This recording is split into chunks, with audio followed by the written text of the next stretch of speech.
ఒకసారి ఊహించండి, భారత్ నుంచి శ్రీలంక వరకు సముద్రం మధ్యలో ఒక బ్రిడ్జ్ ఉంటే ఎలా ఉంటుంది? అది కూడా వేల సంవత్సరాల క్రితం నిర్మించబడిందంటే నమ్ముతారా? ఇది కేవలం కథ కాదు, ఇది కేవలం పురాణం కాదు, ఇది ఇప్పటికీ కనిపిస్తున్న ఒక రహస్యం. ఈరోజు మనం మాట్లాడేది రామాసేతు గురించి. ఇది నిజంగా శ్రీరాముడు నిర్మించిన బ్రిడ్జా, లేక ఇది ఒక న్యాచురల్ ఫార్మేషన్ మాత్రమేనా? గూగుల్ మ్యాప్స్లో కూడా కనిపిస్తుంది, శాటిలైట్ ఇమేజెస్లో కూడా స్పష్టంగా కనిపిస్తుంది. అంటే ఇది నిజంగా ఉందా, లేక మనం నమ్మాలనుకుంటున్నామా?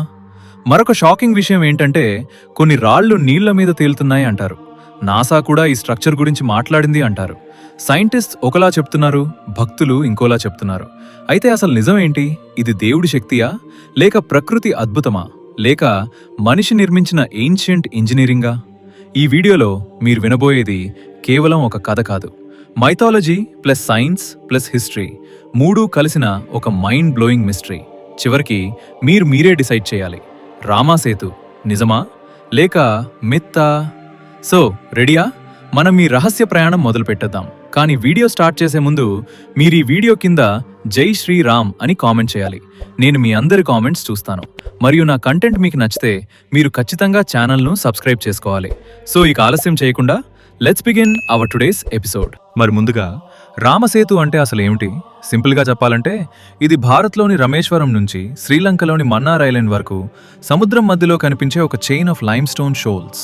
అంటే పూర్తిగా ఒక సాలిడ్ బ్రిడ్జ్ కాదు, కానీ చిన్న చిన్న దీవులు, రాళ్లు, ఇసుక గుట్టలు అన్నీ కలిసిపోయి ఒక లైన్ లాగా కనిపిస్తాయి. ఇది ఉన్న సముద్రం పేరు పాల్క్ స్ట్రెయిట్. ఇక్కడ ఒక ఇంట్రెస్టింగ్ విషయం ఏంటంటే, ఈ ప్రాంతంలో నీటి లోతు చాలా తక్కువ. కొన్ని చోట్ల 1 నుండి 3 మీటర్ల వరకు మాత్రమే ఉంటుంది. అందుకే పాతకాలంలో కొంతమంది చెప్తున్నట్లు మనుషులు నడిచి వెళ్ళగలిగే పరిస్థితి కూడా ఉండేదట. ఇంకా ఈ స్ట్రక్చర్ లెంగ్త్ దాదాపు 30 నుండి 48 కిలోమీటర్ల వరకు ఉంటుంది. ఇది శాటిలైట్ ఇమేజెస్లో చాలా క్లియర్గా కనిపిస్తుంది. అందుకే దీన్ని ఇంగ్లీష్లో యాడమ్స్ బ్రిడ్జ్ అని కూడా అంటారు. కానీ భారతీయులకి మాత్రం ఇది రామసేతు, ఒక పవిత్ర స్థలం. ఇక్కడే అసలు ట్విస్ట్ మొదలవుతుంది. ఒకవైపు ఇది జాగ్రఫీ ప్రకారం ఒక న్యాచురల్ ఫార్మేషన్ లాగా కనిపిస్తుంది.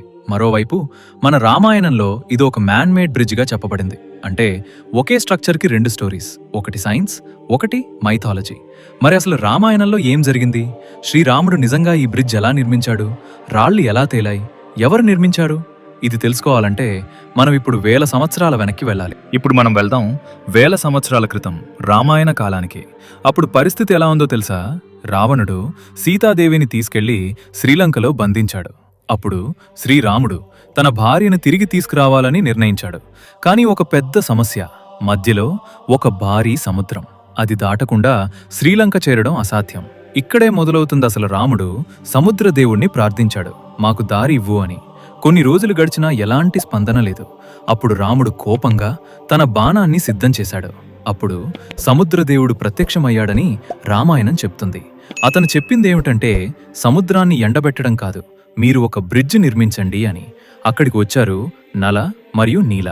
వాళ్ళు వానర సైన్యంలో ఉన్న ఇంజనీర్లు. వాళ్ళకి ప్రత్యేక శక్తి లేదు.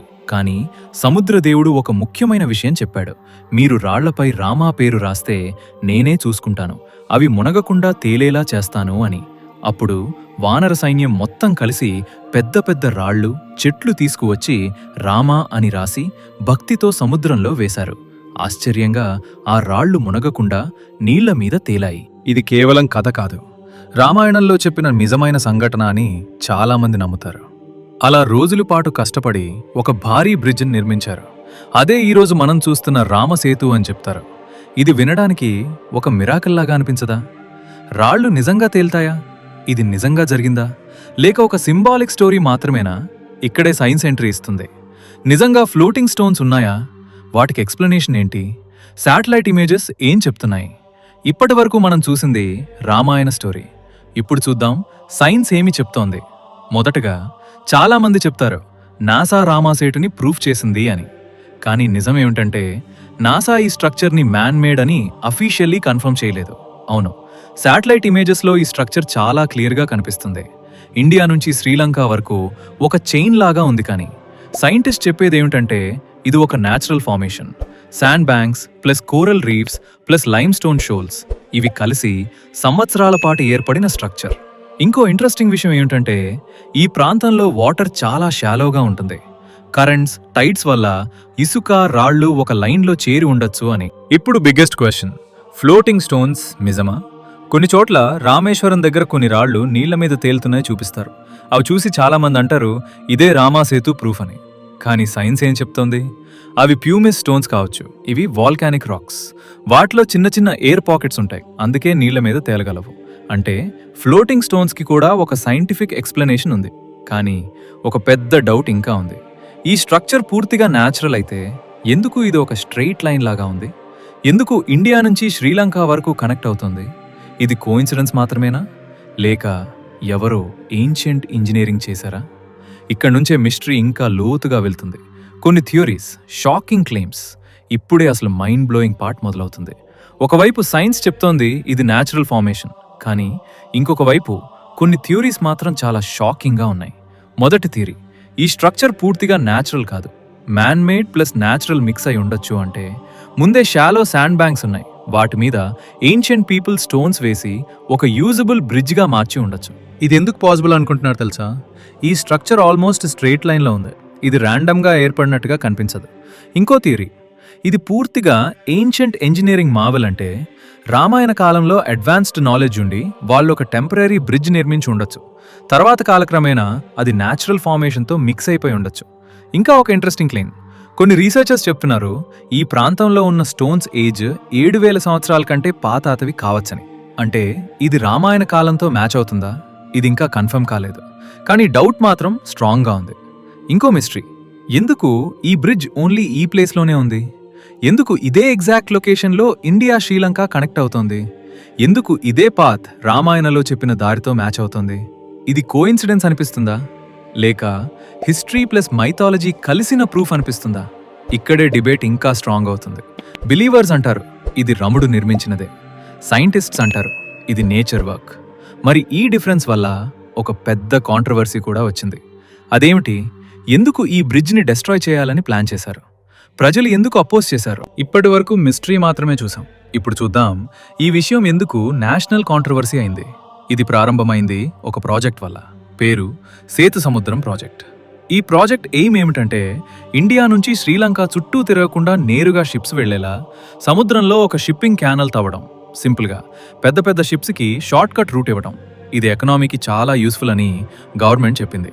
టైం సేవ్ అవుతుంది, ఫ్యూయల్ సేవ్ అవుతుంది, ట్రేడ్ పెరుగుతుంది. కానీ ప్రాబ్లం ఏంటంటే ఈ క్యానల్ తవ్వాలంటే రామసేతు ఉన్న ప్రాంతాన్ని కట్ చేయాలి. అక్కడే సిచ్యువేషన్ చేంజ్ అయింది. ఒకవైపు సపోర్టర్స్ అంటారు ఇది డెవలప్మెంట్ కోసం అవసరం, ఇంకోవైపు మిలియన్స్ ఆఫ్ పీపుల్ అంటారు ఇది తరం, ఇది సేక్రెడ్ ప్లేస్, డెస్ట్రాయ్ చేయకూడదు. ఎందుకంటే చాలా మందికి ఇది కేవలం రాళ్లు కాదు, ఇది శ్రీరాముడి జ్ఞాపకాలు, ఒక పవిత్రమైన స్థలం. ఇంకా ఎన్వైరన్మెంటల్ కన్సర్న్స్ కూడా వచ్చాయి. ఈ ప్రాంతం మెరీన్ లైఫ్కి చాలా important. Coral reefs, fishes, ecosystem damage అవుతాయని సైంటిస్ట్స్ వార్నింగ్ ఇచ్చారు. అంటే ఇది కేవలం రిలీజన్ వర్సెస్ సైన్స్ కాదు, development versus culture versus environment battle అయింది. ఈ ఇష్యూ కోర్ట్ వరకు వెళ్ళింది. Debates, protests, political arguments. చివరికి ప్రాజెక్ట్ పూర్తిగా స్టాప్ కాలేదు, కానీ హోల్డ్లో పడిపోయింది. ఇప్పటికీ ఈ డిబేట్ ముగియలేదు. డిస్ట్రాయ్ చేయాలా, ప్రిజర్వ్ చేయాలా, ఇది ఇంకా అన్ఆన్సర్డ్ క్వశ్చన్. ఇప్పుడు చివరి ప్రశ్న, నిజం ఏంటి? మనం ఏం నమ్మాలి, సైన్స్నా, మిథాలజీనా, లేక రెండూ కలిసిన ట్రూత్నా? ఇప్పటి వరకు మనం చూసింది స్టోరీ ఉంది, సైన్స్ ఉంది, మిస్టరీ ఉంది, కాంట్రవర్సీ కూడా ఉంది. కానీ చివరికి అసలు ట్రూత్ ఏంటి? నిజం చెప్పాలంటే రామాసేతు అనేది ఒకే ఆన్సర్ ఉన్న విషయం కాదు. సైన్స్ చెప్తోంది ఇది న్యాచురల్ ఫార్మేషన్, రామాయణ చెప్తోంది ఇది శ్రీరాముడు నిర్మించిన బ్రిడ్జ్. ఇక్కడ ఒక ఇంపార్టెంట్ పాయింట్ ఉంది, మన హిస్టరీని పూర్తిగా ప్రూవ్ చేయలేం, అలాగే మైథాలజీని పూర్తిగా ఇగ్నోర్ చేయలేం. ఎందుకంటే చాలా ఏన్షియంట్ స్టోరీస్లో కొంత ట్రూత్, కొంత ఇమాజినేషన్ మిక్స్ అయి ఉంటుంది. అంటే ఇది ఇలా కూడా ఉండొచ్చు, నేచర్ ఆల్రెడీ ఒక పాత్ ఇచ్చింది, దాన్ని హ్యూమన్స్ ఉపయోగించి బ్రిడ్జిగా మార్చుండొచ్చు. లేదా ఇది పూర్తిగా న్యాచురల్ అయినా మన సంస్కృతిలో ఇదొక సింబల్ ఆఫ్ ఫెయిత్ అయిపోయింది. ఇక్కడే అసలు బ్యూటీ ఉంది. రామాసేతు కేవలం రాళ్లు కాదు, ఇదొక బిలీఫ్, ఒక ఇమోషన్, ఒక కనెక్షన్, కోట్లాది మంది నమ్మకం. మరి మీరేమనుకుంటున్నారు? ఇది నిజంగా లార్డ్ రామా నిర్మించినదేనా, లేక ఇదొక న్యాచురల్ వండర్ మాత్రమేనా? మీ ఒపీనియన్ కామెంట్స్లో తప్పకుండా చెప్పండి. నేను మీ అందరి కామెంట్స్ చూస్తాను. మీరు సైన్స్ సైడ్లో ఉన్నారా, లేక బిలీఫ్ సైడ్లో ఉన్నారా? ఈ వీడియో నచ్చితే లైక్ చేయండి, షేర్ చేయండి. ఇంకా ఇలాంటి మిస్టరీస్ కోసం సబ్స్క్రైబ్ చేయండి. ఇలాంటి టాపిక్స్లో ఇంకా ఎన్నో హిడెన్ స్టోరీస్ ఉన్నాయి. మళ్ళీ ఇంకో ఇంట్రెస్టింగ్ మిస్టరీతో కలుద్దాం. Until then stay curious, stay connected. Thank you. Love you all.